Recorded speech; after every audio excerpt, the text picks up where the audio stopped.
tonight's program is being recorded. We invite you all to share your screen, share your cameras. However, so that it's a truly community event experience, but we understand if for privacy reasons, you decide to stay off camera. The Charlotte Journalism Collaborative is dedicated to providing a platform and structured community journalism partnership that supports the future of Charlotte and its work, serves as trusted source of information and news, and addresses the problems that are the most important to our city's residents. As a partnership of 7 major media companies,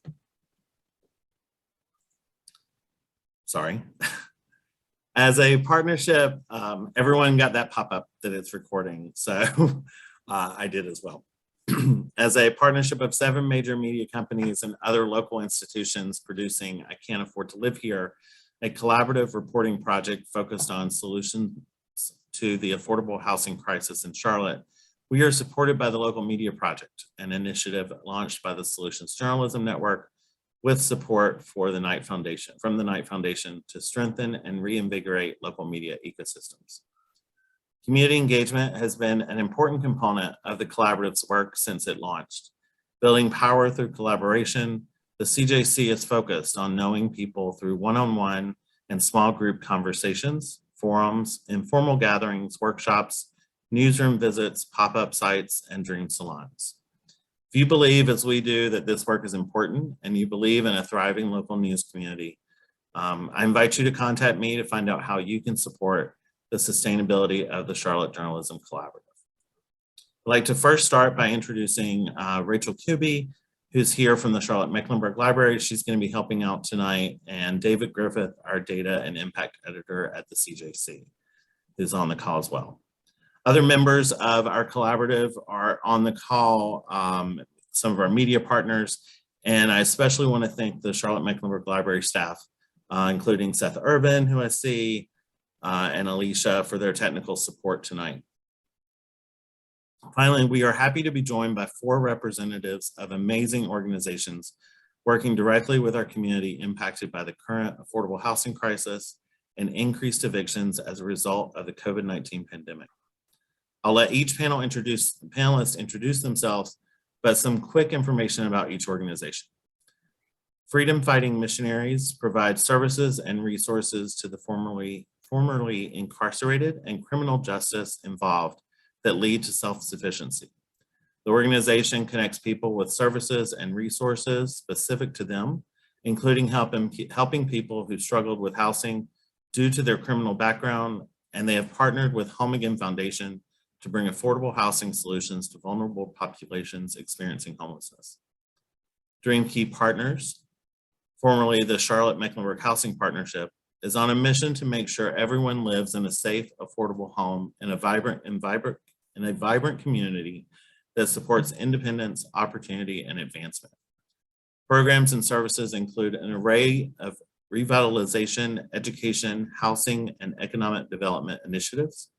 Since forming in 1989, they have revitalized 9 neighborhoods in Charlotte, creating more than 2,600 units of affordable housing for families, created over 3,800 homeowners, and counseled more than 23,700 families. Legal Aid of North Carolina is a statewide nonprofit law firm that provides legal services in civil matters to low-income people in order to ensure equal access to justice and to remove legal barriers to economic opportunity. Throughout the moratorium and since, Legal Aid has helped to keep tenants in their homes and protect them throughout the court process. They have also received funding which boosts their ability to help tenants apply for rent assistance and directly educate tenants and landlords on how the program works. Finally, Queen City Community Law Firm is committed to providing legal services to Charlotte's underserved populations. They focus on keeping people in their homes, helping renters and tenants, consumer and employment protections, community development, and housing and employment discrimination cases. The firm has also partnered with the Latin American Coalition to launch the East Side West Side Community and Legal Empowerment Project, aimed at providing legal services in the areas of eviction and foreclosure prevention and labor and employment. So if we can start by having each of you introduce yourselves and tell a bit about how you interact with people facing eviction in our community. Erin, do you want to get us started? Sure, I'm happy to start, and thank you for that introduction. My name is Erin Barbee. I'm the Senior Vice President of Programs and Fund Development at DreamKey Partners. And an important task that we took on in 2020 was the RAMP program, standing for Rent and Mortgage Payment Program.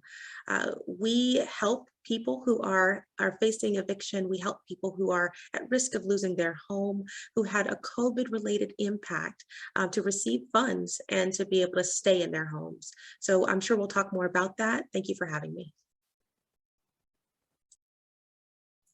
Great, thank you. We'll just go in the same route we did earlier. So Kenny. And I am Kenny Robinson, the founder and executive director of Freedom Fighting Missionaries, which we serve the formerly incarcerated criminal justice individuals.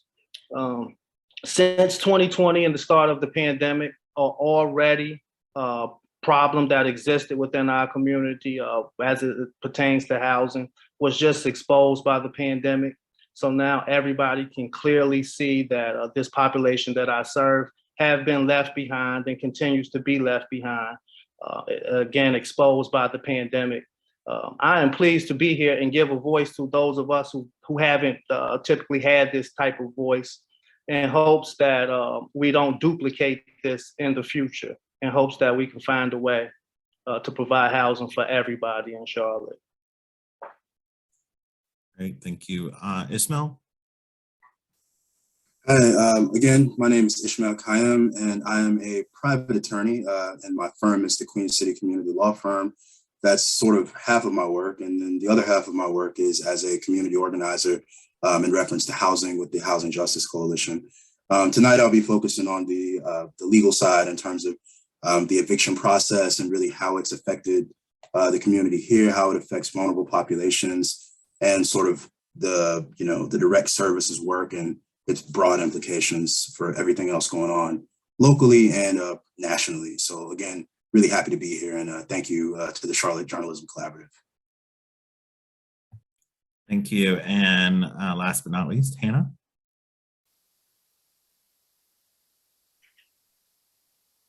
Sorry, I was muted. Hi, I am Hannah Guerrier. I am a supervising attorney with our housing unit at Legal Aid of North Carolina. We represent tenants who are facing evictions. And so we are in the courthouse day in and day out, advocating for tenants, trying to keep them in their housings and trying to keep stability in our community with that. Great, thank you. And to get us started, we're gonna kind of throw this out to everybody, but looking back and looking forward, and I know it's a very broad question, but what is the state of evictions in Mecklenburg County right now? Who wants to take that first? I will be happy to jump in. You're right, Chris, that is an extremely broad question with a lot of tentacles to it, but I can't even fathom the state of evictions in Mecklenburg County or speculate that we at the RAMP CLT program could have a full grasp of it. But what we know from our data is that month over month, we have seen a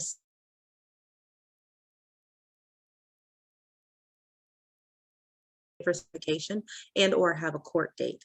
So more specifically, prior to October of 2021, less than 10% of submitted applications were facing eviction. Now, as of December, 39% of applications submitted are facing eviction. That is a significant increase.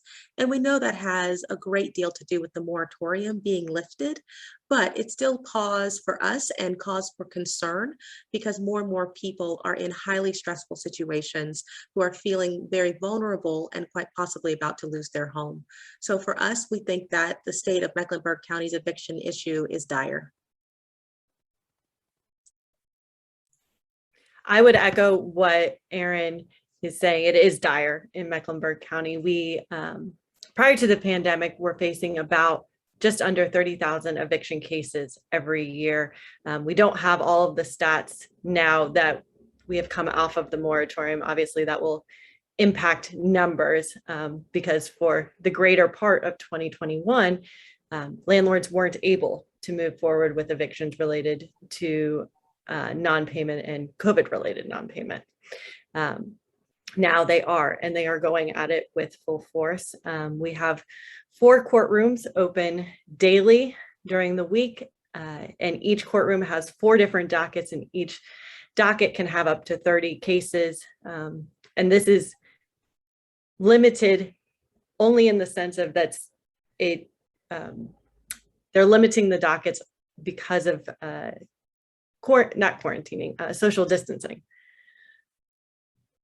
But because they're limiting the individual dockets, they've added a courtroom and they've added extra times. So it is a lot. And we are seeing everything move forward very quickly. The evictions that I have seen that's already taken place since the lifting of the moratorium, again, goes right back to poverty. Right? The individuals who are experiencing eviction, they did receive their eviction if they were able to. Right? They did not go to court because they could not get to court. They had to make a decision about going to court. Either I'm going to leave these children here by themselves, I'm going to not go to work and I just got this job. Or court is a very fearful place for me to go to for many different reasons. A lot of individuals are becoming new to homelessness and eviction, having never had to go to court before, right? There's a cost just to park there. Cost you $7. $7 may sound like a little to somebody who has money, but it's a lot when you're thinking about having to go there, having to be there all day. What do you do when you get there? So these are the individuals who've already been evicted, right? That because of digital divides, because of just poverty, right? And a lot of times for just being Black here in Charlotte, those individuals are currently removed from their house, already have been evicted, didn't even get an opportunity to put in a ramp application, and now are reaching out to organizations like mine from a hotel room or from a street with children. So yes, the evictions are live and happening every day. Sheriff Gary McFadden will tell you he has ordered his deputies to go out and execute evictions, and they are.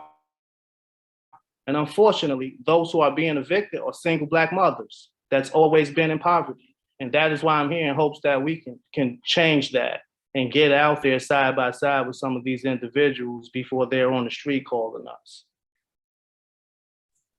Yeah, I mean, I would really like to reiterate and what Kenny said. I mean, all of that is 100% absolutely the truth, both looking at it structurally and also just from a lot of my own experiences. What I'll say is that another thing I think that's really driving evictions forward in Charlotte really is, the housing crisis, right? And the so-called housing market. When we look at it, there is a glut of, money and capital and investment pouring into Charlotte, for building, for development.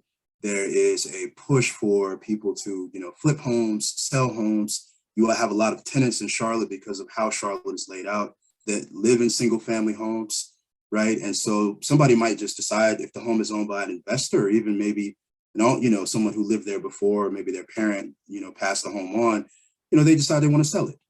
Right. And so at that particular point, a person who's maybe lived in a house for 10, 15 years with a large degree of stability is now in danger of being evicted. Right. And then also in a lot of these cases, there may be issues of neglect, repairs, other things that are really, a source of stress financially and in some cases danger to people. And with the way the market is now, even homes like that are a hot commodity. So a lot of it is it's all the structural things, and it's the added pressure of this particular point in time where the housing market is booming and money is pouring into the city from all corners. Thank you, Ismaail. And Hannah, you mentioned the number of dockets right now in the courthouse and the extra times for cases. And Kenny, you mentioned some of these really serious reasons why people are not making it to court. And we've already seen some comments from people in the chat about not having access to complete ramp Charlotte applications, et cetera. Just yesterday, the Charlotte Journalism Collaborative, and it hit a few of our publications today, published a story on why people are not showing up for court resulting in, which results in immediate eviction judgments. What resources are out there for people facing eviction, and you know, what can we do to help people stay in their homes? What can we do better, I guess, as a community is my question. I'll jump in. Again, legal aid represents tenants who are facing eviction, and tenants have legal rights. There are defenses to evictions. And a lot of times it's about contacting a legal advocate to learn what those are and what options any given person has in their situation. There are a lot of requirements of landlords who are going through evictions, and those are protections for tenants. Landlords have to give demand for possession before going through the eviction process and different things like this. Landlords are supposed to be making repairs, and if they don't, they could, tenants could be entitled to monies back for rent they've paid, different things like that. And we recognize, like Kenny said, a lot of people are going through evictions for the first time right now and don't know the process. Heck, I didn't know landlord-tenant law until I became a landlord-tenant lawyer. It's not super intriguing bedtime reading, North Carolina general statutes, but there's a lot of power there. And so I would say to anybody who's facing an eviction, reach out and seek legal counsel to get advice on your individual case, because tenants have rights. And legal aid provides free legal counsel to those who meet our income eligibility and conflicts checks requirements. And I'll put a plug. Our number is 704-594-8662. So call us.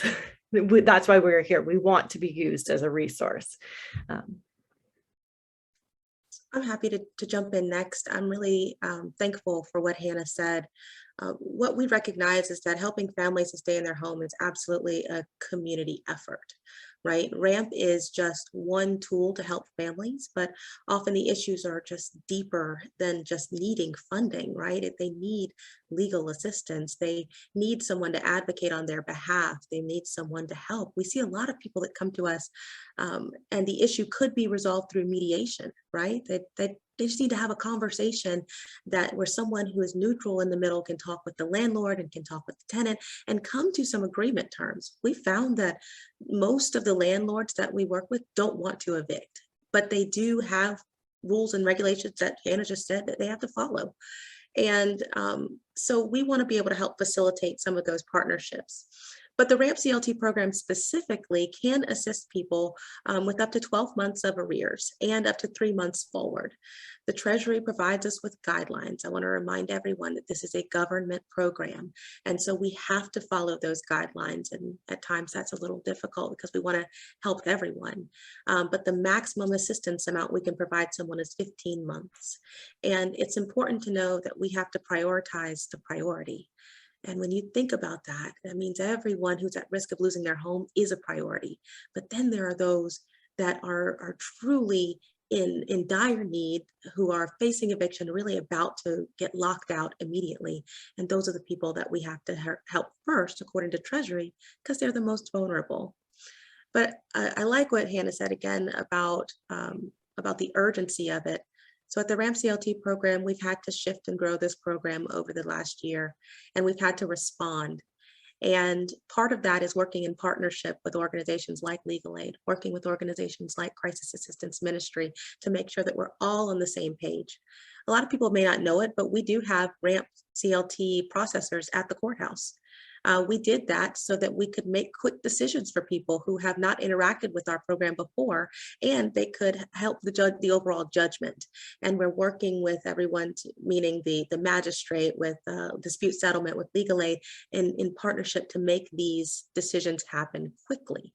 Additionally, I saw that someone mentioned in the chat that that some people have difficulty with completing the application, and the application is difficult. But again, we're a government program, so we have to ask certain questions but we have shifted again to provide people to be in at the CRC in partnership with Mecklenburg County at the Community Resource Center off of Freedom. It's a pilot. It's our first time providing in-person over a period of time and not just an event. We're hoping that this works out well for people to address those different needs. So we're always listening. I appreciate the comments and this opportunity to speak, because the feedback that we get today helps us to shape the program going forward. And I do want to let people know we have money. I know that sometimes there's a little bit of a rumor that their money is gone, but we have exhausted over $40 million into the community, helped over 10,000 families. We have another $43 million available that we're going to continue to distribute. And we exhaust about $600,000 a day. That's how fast and how urgent the need is. Yeah, I mean, I think, you know, when I look at this, I tend to look at the eviction crisis as part of like a broader crisis within American society, right? And it really, when it really comes down to it, you know, it's really about kind of who has power and decision making and who doesn't. There was a comment in the chat that said, you know, housing being a right. And so from where I stand, both in terms of my work as an organizer and as an attorney, I believe that housing should be a human right. Housing is a human right. Everybody should have access to it, regardless of their ability to pay for it, because that's what's necessary to have an actual kind of, you know, functioning society whereby people are not, you know, homeless and you know, there's, you know, kind of slum-like conditions and you know, basically feudal serfdom, right? I mean, that's in a lot of ways, that's a lot of people could argue that's what we're going back to. So with that being said, I would say that from what I've seen as an attorney and an organizer, it's really two things, and they may not be the most intuitive things, or they are intuitive for, you know, people on the ground, but it's a lot of it is education, right? I mean, like Hannah mentioned earlier, you know, a lot of people don't know they have rights. A lot of people don't know that, you know what I mean, that like, you know, that they might, it's not even so much having a counterclaim, but just knowing like, you know, if somebody might get a notice from a landlord telling them to move out, and they don't know that the landlord, that you know, like the landlord hasn't actually filed anything in court, right? And like from there, you know, they may have options that they're not aware of, right? So I think part of that starts with educating yourself and knowing your rights as a tenant and just as a citizen. And so there are a lot of groups that are around Charlotte that do that, right? Like another group I'm with, the Charlotte Housing Justice Coalition, we do that. There is the Tenant Organizing Resource Center with Action and C. You know, they do tenant like, you know, trainings and all of that. There is another group, United Tenants of Charlotte, right? They do housing organizing and education. Legal Aid does it. And I'm always happy to, you know, I don't charge for consultation. So I'm always happy to try to provide advice to people and really talk to people and let people at least know what their options are. But it really starts, I think, with education. And I think from, you know, education is you know, people kind of coalescing together, thinking about and then moving toward creating a different system that doesn't, you know, result in human beings basically being harmed, you know, for the profit of other human beings. Real quickly, I would have to touch on the things that slip through, like source of income discrimination. Erin can tell you, there's landlords who simply, they're just not taking the money. We don't want the money. They're so happy that this happened, right? Because they were in leases where the rent might have been $1,075, right? By law, you can't jump that up $600-700 each year. You just can't do it, right? Some of these properties have become hot commodities now, right? They want them out of there, right? Because they actually can get $1,600 a month now. If I can get them out of here, I can get $1,600 a month for this apartment versus the $975 that I'm getting. And this person is behind on their rent. So guess what? We know the eviction process is tough. They don't want to be on the news, the person kicking the person out. So guess what? I'm just not going to renew that lease, right? I'll let you stay here another 3 months going through this because I'm going to get that money back when I raise that rent the next time around for the next person who comes in there. So there's landlords, a lot of them are participating. A great percentage of them are participating in every program available, including ours. But a small percentage of them are just not taking the money. And we don't have time for small percentages during a pandemic. This is not normal circumstances, right? This is a pandemic. That's why the money's there at RAM. That's why the money's come in other places from the federal government. to assist the individuals because of the pandemic. And unfortunately, you have landlords that are taking advantage of that in hopes of future profits. Again, the pandemic exposed source of income and discrimination, so much so that the city council and government officials are now talking about it because it is an issue. And unfortunately, that is another reason why we're on this call, so we can address some of those things and be able to guide those individuals who are going to get their leases ended to better housing, more suitable housing, and not going through the shelter system because somebody wants to make a future profit. Thank you, Kenny. And Ismaail, I want to come back to the right to counsel thing. I know we talked about that a bit earlier and we've reported on it. But Kenny, while I've got you too, what are some ways that I know your organization and Erin mentioned the Center on Freedom, what are some ways that you're working to like provide opportunities for people to get support or help outside of the courthouse? So, you know, these community outreach events or efforts that you're doing or other organizations that are doing to help people avoid eviction, not necessarily at the courthouse? Well, we've held two events specifically to assist individuals with ramp applications, to provide the laptops donated by the library and the volunteers to come and help those individuals through the application, because the audience that we have, they trust us, right? You know, those that we serve and those that follow us on social media, they trust us in a way that they may not trust going to ramp because it's just government sounding, right? And there's other things at play a lot of times, right, with this housing, because it may be a 2-bedroom and the mother and the child, but her brother got out of prison. Her daddy got out of prison, right? Her cousin has to have somewhere to go. So when she gets evicted, it's 4 or 5 of them that get evicted that may come in and out of that place as they're trying to get on their feet. So those are the individuals that we speak to, and those are the individuals who responded because the shame and stuff is not there, right? They can talk to me directly about, Kenny, I really don't even know how to use my phone too good, more or less a laptop. And what is upload and download, and they want me to scan this and scan that. You got individuals running all over town to Targets and office and they're trying to get stuff printed out, trying to get things scanned. And a lot of them have given up. And we were speaking to those individuals that they can come and sit with us, or we'll send somebody out there directly to them. And we were able to help a lot of individuals get through the application and then help to follow up with those applications for those individuals as they were getting closer to the time of eviction. And it did work, even if it was only 2 people. That's 2 people, right? That's 2 families. That's probably 5 kids, right, that get to stay in their same school system. I mean, the effects of this, it goes far. Can you imagine being in the same school system for 5 years as an 11-year-old, right? Now you got to get uprooted and go on another side of town. Can you imagine being from the west side of Charlotte all your life?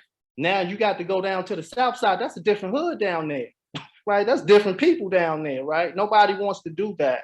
So we spoke to those individuals and a lot of them came out. And again, this was supported by DreamKey and Ramp. So we wasn't doing it behind their back. They knew that we were assisting individuals. I wasn't sure. Did you want me to take the right to counsel question? Sure. You know, we were chatting earlier. So the collaborative is also, several of the CJC partners have reported on right to counsel laws in other cities around the country and how they are helping tenants at risk. Ismaail, I know you've witnessed such a program in New York City. What does it look like in other cities, and how could that impact Charlotte? Right, well, a couple things. So I went to law school in New York, but I'm actually originally from Clanton Park. That's where I live. I'm from the West Side. And I came back to Charlotte after graduating from law school. So when I was in law school, I graduated in 2019, I actually witnessed like New York City started right to counsel. And right to counsel basically is the same way for a criminal trial, you get a public defender. If you were facing an eviction, you would get an attorney to represent you in small claims court here in North Carolina, where evictions, are filed and occur. So basically, that program started in 2017, And I kind of saw, I went to CUNY, City University of New York School of Law, which is a public interest oriented law school. So like I had professors that were like, and other, students, other, colleagues, classmates that had been involved in a lot of the community organizing that got Right to Counsel to pass. So I want to say Right to Counsel was a result of people on the ground coming together, coalescing and organizing, in addition, right, to a lot of people working at different levels, like within the government and otherwise, to really make it happen. So it's also a lesson that really we need that kind of groundswell, that kind of push from the bottom here in Charlotte to really change some things so that we can actually, see a difference. But long story short, basically, in New York, when Right to Counsel was rolled out, it was rolled out in specific zip codes. It wasn't rolled out throughout the entire city. And it was done gradually, like year by year. Started in 2017, and I think it was rolled out for all the 5 boroughs in 2020. And so basically, when you look at it, what you see is that if we were to try to apply that here in Charlotte, you see that like probably the bulk of evictions are happening in maybe like 3 zip codes. Maybe you can expand it out to maybe like 2 or 3 other zip codes, but like 28205, like 28216, and like 1 or 2 other zip codes right here in the city. And so like if we were to implement it, you could target the zip codes that have like the highest numbers of evictions. And you could work with groups like Legal Aid, Charlotte Center for Legal Advocacy, other private attorneys, other nonprofits and community groups, right, to really kind of ensure that like, and obviously you'd have to work with the magistrate's office and all of that, but to ensure that basically like when someone has an eviction filed against them, there's a process to verify, income, whatever. And basically like they would have an attorney the same way you'd have an attorney in a criminal trial. That's kind of the idea. And there are a lot of, groups that I work with and other groups that really, we've all said that, in Charlotte, we have this funding coming from the Biden administration, the American Rescue Act funding. It's like $250 million that's being earmarked. And I mean, I think a lot of that funding and other sources of funding that are coming to the city, another $250 million some of that funding could be used to make Right to Counsel a reality. The difficulty in it is it's politics, right? I mean, landlords are very well organized. They have the apartment association, they have lobbying groups that really push whenever there is a desire to talk about, say, the source of income discrimination and really do something about it. Their lobbying groups come and really kind of either water it down, block it, and oppose it, right? I mean, I can tell you as an attorney and as an organizer, this is about, power versus power. And like, if we want to change it, it's got to be the power of people on the ground, because these landlords and, developers and other people are very well organized and they have a lot of lobbying power, right? And so, I know we get into the big structural conversation, but at the end of the day, it's like Kenny said, it's like, 5 people being evicted, 1 person being evicted is really 5 people being evicted, and it's Black women, and it's undocumented people also that are heavily being targeted as well. I can, from my relationship with the Latin American Coalition, I can speak to that too. But that's kind of like an overview of what Right to Counsel could look like, what it could do. I think in New York, around 95% of landlords were represented, and maybe 1% of tenants are represented. And I think after Right to Counsel was rolled out, it's about 40% of tenants are represented. In certain zip codes, evictions dropped to maybe 20% of what they were, just by virtue of the fact that tenants had that access to representation. And like I said, I mean, in Charlotte, really, you target 5, 6 zip codes, where these things are happening, you can really, make a difference, right? And like I said, the system only responds to really people organizing and coming together. So yeah, I mean, that's my whole spiel on right to counsel.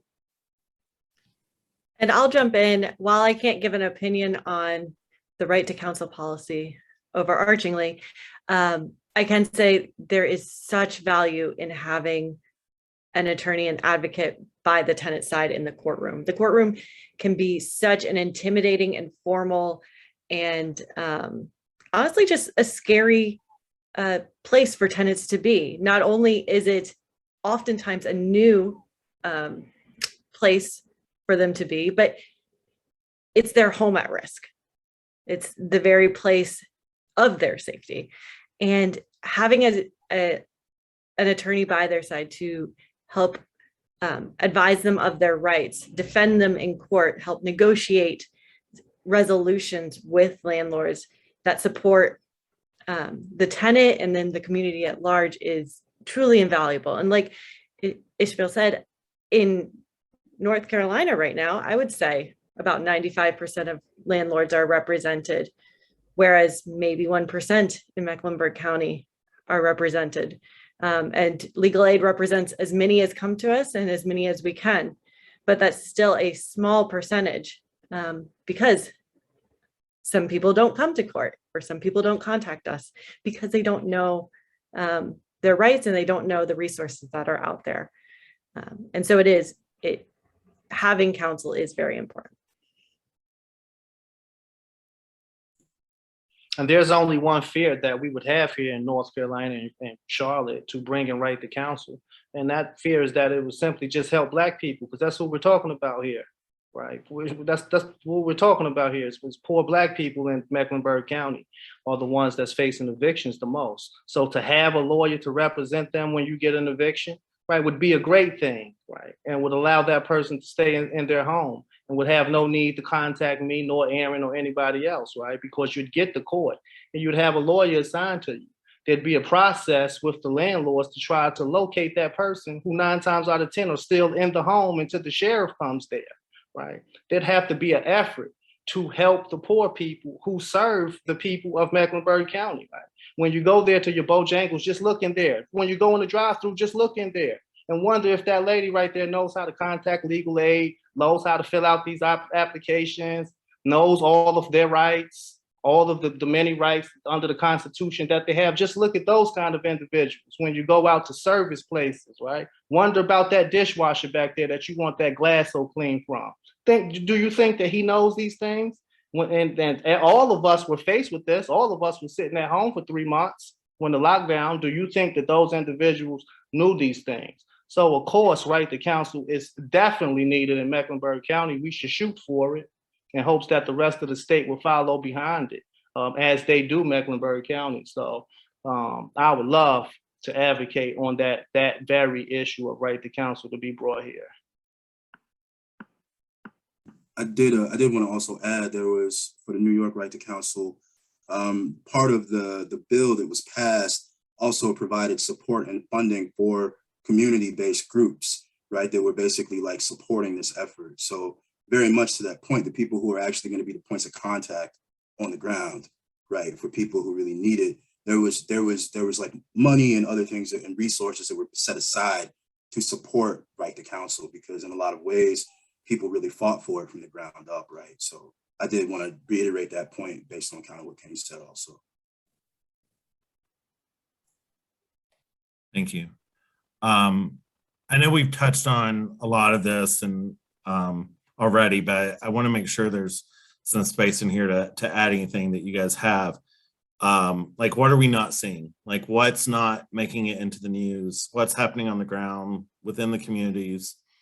What do people need to understand that we've not touched on already, or that's not being heard loud enough? I can start there. What we're seeing through the RAMP program is that the issue isn't getting better, right? What we see is that people might have gotten jobs back. They might have gotten some stability right now, but they're making up for a whole year's worth of not having access, not having funding, not having money, not having childcare, not having healthcare, things that they needed addressed. And it's catching up to people. And we're seeing this impact, and we're not talking about it as much anymore. It's not in the forefront of everyone's mind because many people are moving on. And I would implore our communities to continue to focus on the most vulnerable until everybody is back to a more stable situation. And by focusing on evictions, I think we're doing our small part, but it's so much bigger than that. I think out of this conversation, you all have heard that the issues are deep. They were deep before COVID, but now they are just so deep, and we need to work together in order to make a change. And I think that our RAMP program is just a piece of that. I think that we need to talk about, as a community, how are we going to sustain change over time, not just Band-Aid. And that's what keeps me up at night, right? We can help people with their arrears. We can help people get, a few months of stability. But what happens beyond that when all these other issues continue to come to a head? So that's what I think that we need to keep at the forefront.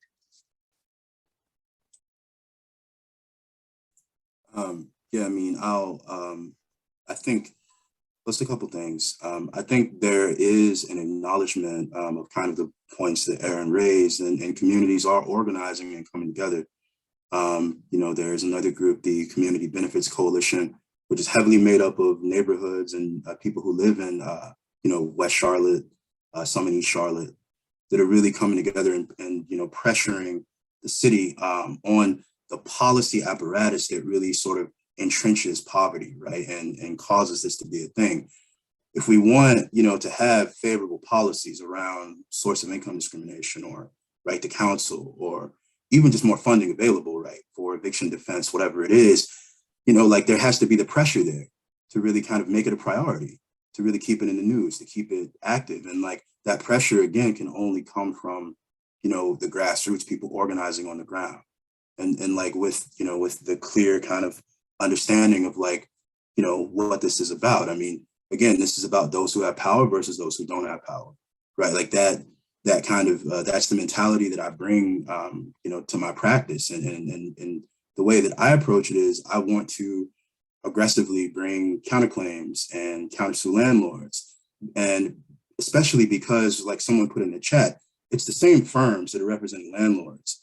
And I was in court today, and literally, if you go to housing court, it's not housing court here, but if you go to small claims court, you'll just see an attorney that's from the same firm entering judgment after judgment after judgment, evicting people. And they do it, and they're not challenged. And when I go to court, when I was in court today, I filed counterclaims, and they were begging the judge, to push it out because they have to find somebody, right, to argue, against what I'm, the causes of action that I brought. And I'm not saying that to brag or anything, but it's just when somebody fights back, the dynamic is different. And we all have to kind of fight together in our own way, and really try to build something that can really bring about something that's different. So, I mean, I try to bring that mentality to my practice. And I'm aggressively going after these landlords, big and small. It doesn't matter to me because, again, housing is a human right. And that's what's right. And, this is really important to me. So, there's a lot happening. There's a lot of organizing going on out here. Please feel free to reach out. And I'm, again, happy to be here and hopefully take some questions as well. Great. And with that, I did want to open it up. I know there's been a couple questions in the chat, and I think we've gotten most of them, but I wanted to check in. David, have we missed anything in the chat? Or if people want to post questions in the chat, we'll start taking those now.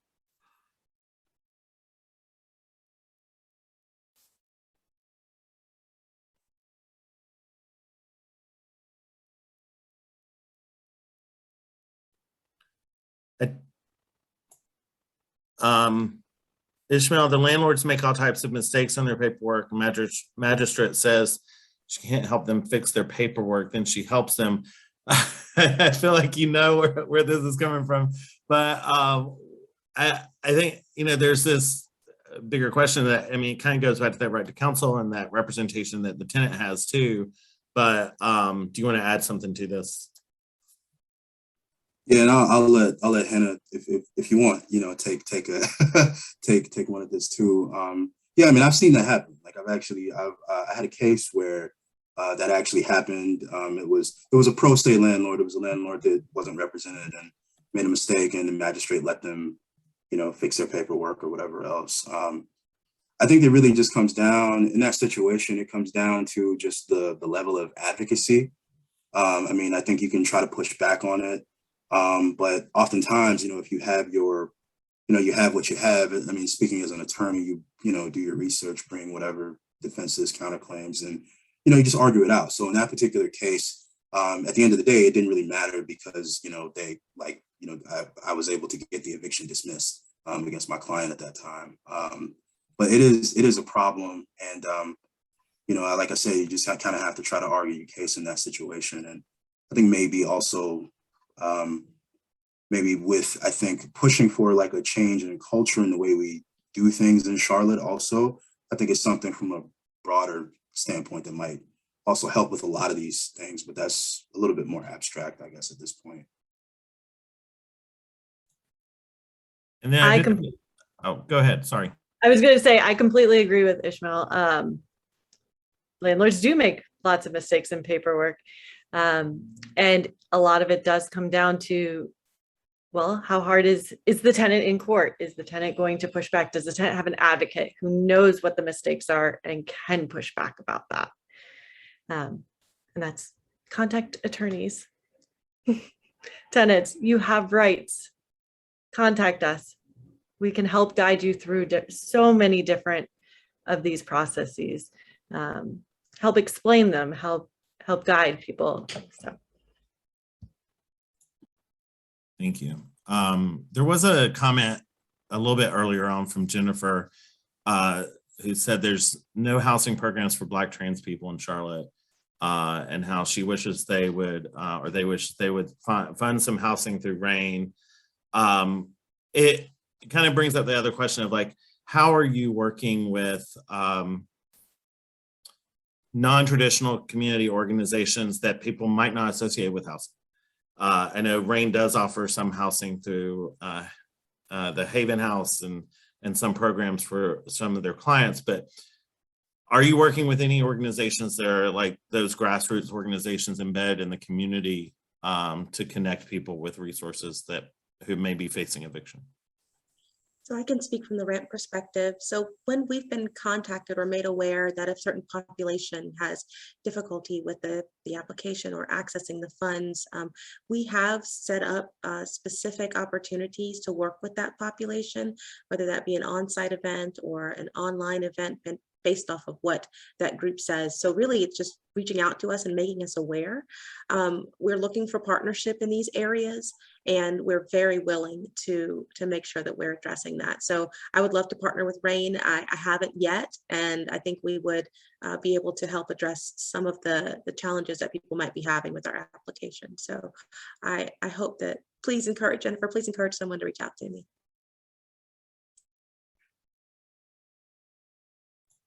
Thank you. And for those, Rachel pointed out, for those of you who do not know what RAIN is, it is a local HIV service organization that serves the community through HIV services and prevention programs, education, etc. I posted a link to their website as well.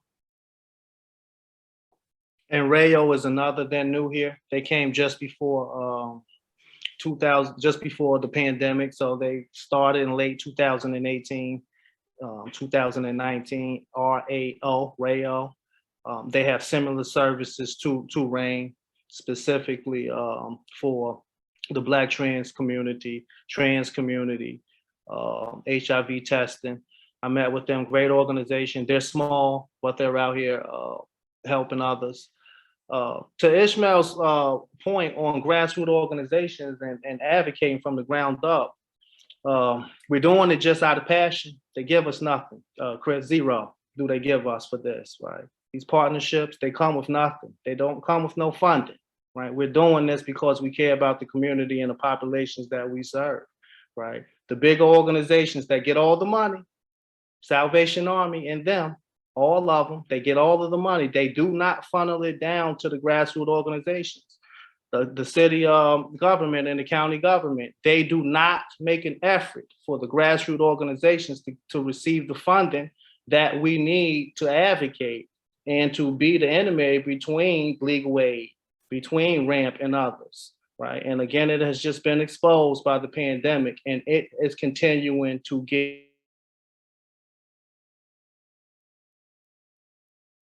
$40,000 for my housing efforts total, and that came $20,000 from Wells Fargo and $20,000 from the United Way. That's it. However, the Charlotte community has donated $270,000 to our efforts this year alone for housing.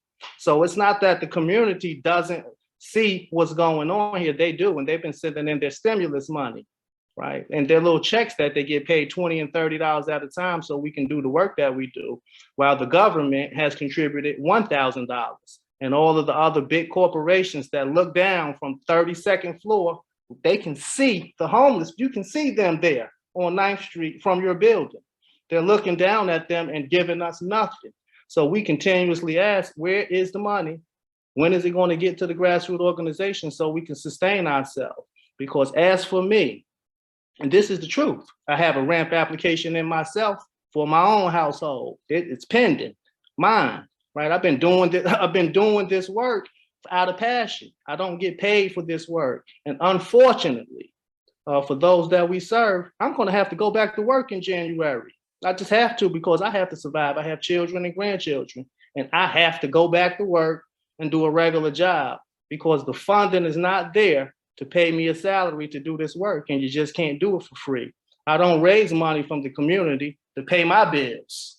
I raise money from the community to assist those that we assist, and that's just the cold, hard truth. I mean, I really want to, yeah, I mean, that's a major problem. It's just that in terms of any organization that is serving a particular population, I mean, even with like, the Latin American Coalition is serving, I mean, Spanish speaking community, but also many people that are undocumented. It's like, in terms of, I mean, LHC gets more support than some of the other organizations, but, it's just like, I mean, there has to be, I think, again, a different mentality, a shift in the way that we think about this issue, and that shift really, again, is only going to come from the bottom up. But and I think a part of that shift is that the funding, the support needs to go to those people who are on the ground, who are closest to the problem. And I think in Charlotte, I know there's just there's an aversion to doing that for many different reasons.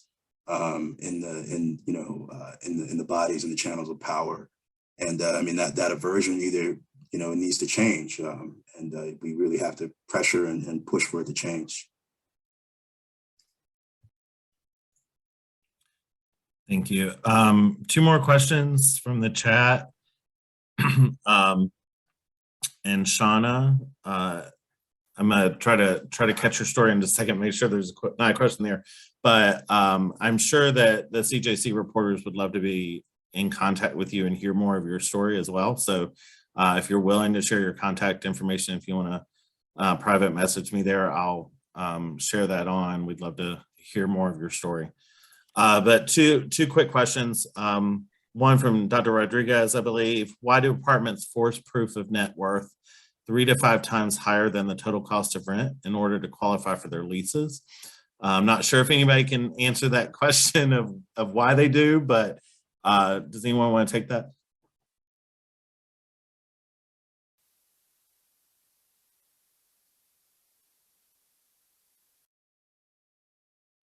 Okay. We'll move on to the other one. When landlords don't take funding from RAMP, are tenants connected to other services in the community? And I think that's kind of a broader question of like, if landlords don't take funding, what happens in that tenant case? Yeah, so the Treasury has provided us with guidelines for that because it's happening across the country. And we're seeing more and more cases where landlords are just refusing. And they're refusing because they don't want to sign a landlord-tenant agreement in many cases where it provides protections for that tenant through the duration that they receive the funds.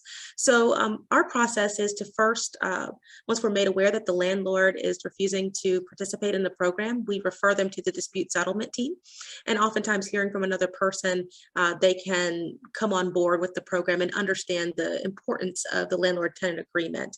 If that doesn't happen, then Treasury has allowed for us to pay the tenant directly. And what that means is that we will make the check out to the property, but the tenant would be responsible for picking it up and making that payment. Now, the reason why that is a last resort, not one that we're holding off on at all, but our goal is to work with everyone possible to put protections in place for that tenant.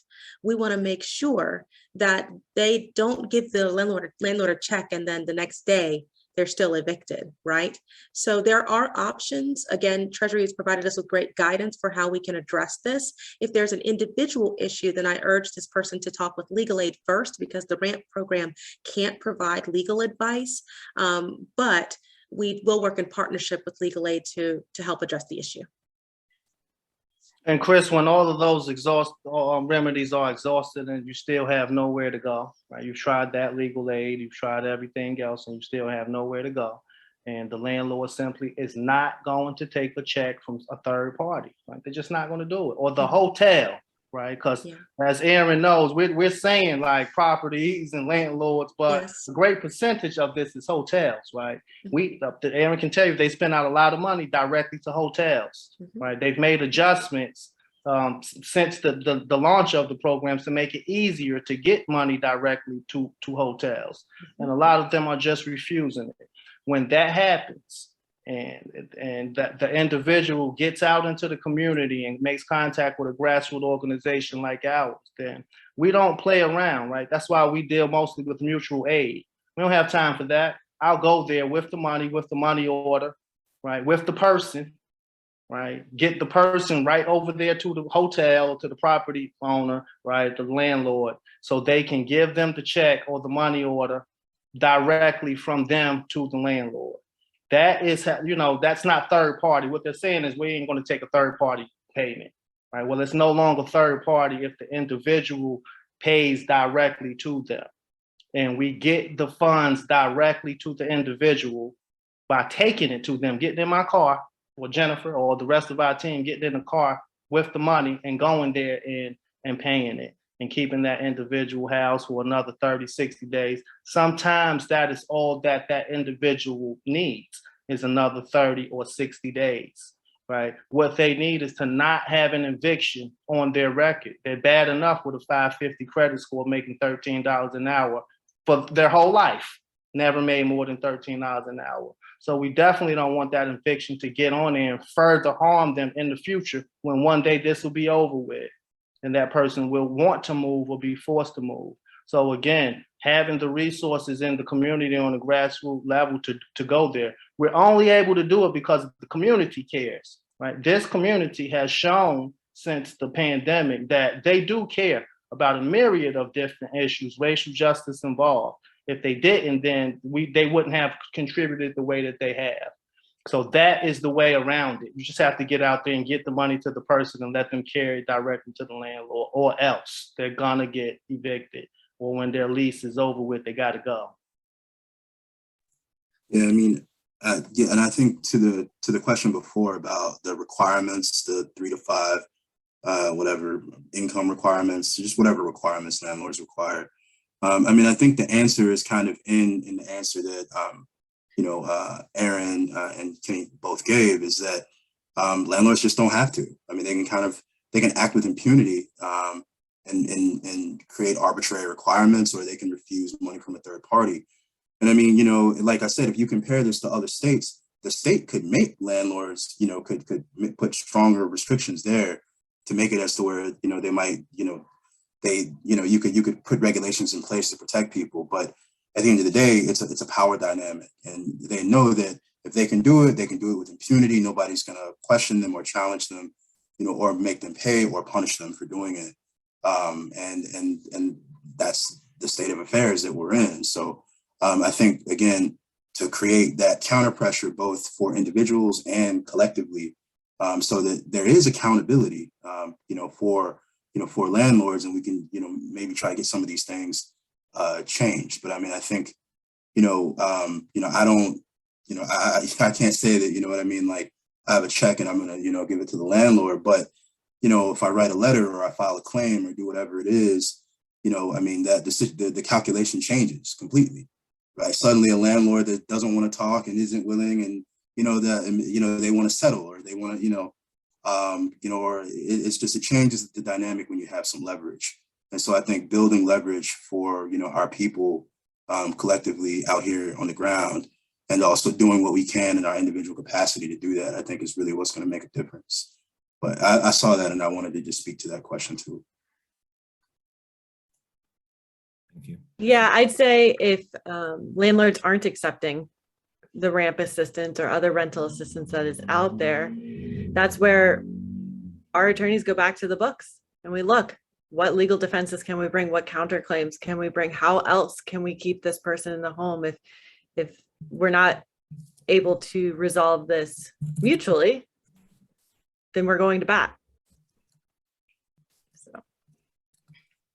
And again, Chris, I must note and I must say that these issues that we're talking about, this is Mecklenburg County, this is Guilford County, this is Durham and Wake County, this is Forsyth County. This is the counties where there's predominantly, where more Black people are there in those counties.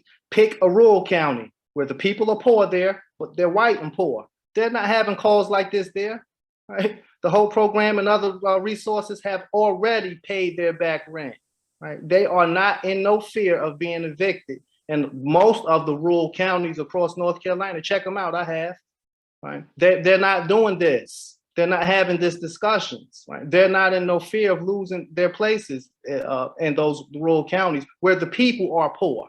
So, I mean, once you say, okay, well, poor versus poor, well, what kind of poor, right? Because in those other counties, they're just simply not going through what we're going through in the counties that I'm speaking of, which is similar to the Crescent here in Charlotte. Just go around North Carolina, right? Just go up Charlotte, go around Winston-Salem, go over there to Durham and Wake in the Crescent, just like the Crescent that's here in Charlotte. Those is where these issues are predominantly at. And the other 80 some counties, they're just simply not having these kind of problems. The resources have already been dispersed and they're already rebounding from this. Thank you, Kenny, for that. So we're going to wrap up. I know, Erin, you and I chatted a little bit about, how this takes everybody to make any dent in our community. Do you want to touch on that a little bit, and then, we'll wrap things up tonight? Yeah, well, first I want to say this has been an excellent conversation. I think that some real truth was spoken tonight, and we've had an opportunity to address some of the community concerns. But I think Ismaail said it best when he was talking about a collective. This work cannot be done in silos. And I urge all community members that if you see an issue, know that we're in this together, right? To talk with RAMP, talk with legal aid. Let's all come together and figure it out. Because without each person really speaking the same language, trying to work together, noting that this is an unprecedented issue and that we have to really meet each other where we are, we're not going to make it very far. So I hope that we can continue to have a spirit of collectiveness, collective thinking, collectiveness, and that we can have collective impact as well. So I'm excited. I'm hoping that this is not the last of these conversations, Chris. I hope that we can continue to come together and just keep pushing forward until we move that needle. Definitely. And with that, I thank all of you for being part of the panel tonight. Erin, Ismaail, Kenny, Hannah, thank you so much. And thank you to everyone in our community who joined us tonight. To keep up with what's going on at the Charlotte Journalism Collaborative, please visit our website at charlottejournalism.org or follow us at CLT Journalism on all your social media. And with that, have a great night. We'll be posting this video later for you to share and view again. But and we'll come back with another conversation soon. Thank you so much. Thank you. Bye, everybody. Thank you, everybody. Bye, everybody.